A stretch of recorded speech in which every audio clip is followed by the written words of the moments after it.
আমি একজন শহীদের মা, আমার সবচেয়ে বড় কষ্ট। এখন খেয়াল আসতেছে না কোন ইয়ারে যে বিয়ে করলো আমার আসতেছে না, কিন্তু ওর এখন হ্যাঁ সন্তান একটা মেয়েটা, বড় মেয়েটার বয়স হচ্ছে 6 বছর আর ছেলেটার বয়স 10 মাস চলতেছে। মানে হঠাৎ দুই একটা ঈদ বাদ যেত, ছুটি না পেলে আসতো না প্রতিটা ঈদে।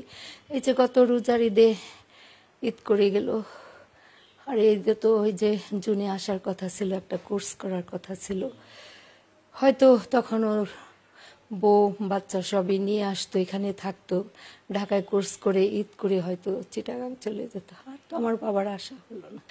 ঈদ অর্থ তো আনন্দ, আমার কাছে তো ঈদ বলতে কোনো কিছু নাই, আমার তো ঈদ বলতে কোনো কিছু নাই। ঈদ কবে আমার সেটাও খেয়াল নেই। আমি একজন শহীদের মা, আমার সবচেয়ে বড় কষ্ট এই যে ছোটবেলা থেকে আমি গর্ভধারিণী মা, গর্ভে রাখলাম, এত সংগ্রাম করে এতই করে ছেলেটাকে বড় করলাম, এত কিছু অর্জন করলো, তারপরে এয়ারফোর্সের হাতে তুলে দিলাম।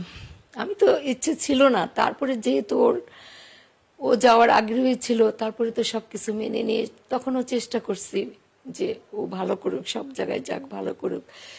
যখন গেছি ওখানে, তারপরে এত অর্জন করার পরও দেখেন ও যে শহীদ হলো। আমি তো মা, মা হিসাবে কোনো কর্তৃপক্ষের কাছ থেকে আজ পর্যন্ত আমাকে কোনো ফোন করে আমি কেমন আছি বা আমাকে একটা সান্ত্বনার বাণী কেউ শোনায়নি, কেউ শোনায়নি। মাদের শহীদ হয়েছে আমার ছেলে, মাদের কি করতে হয়,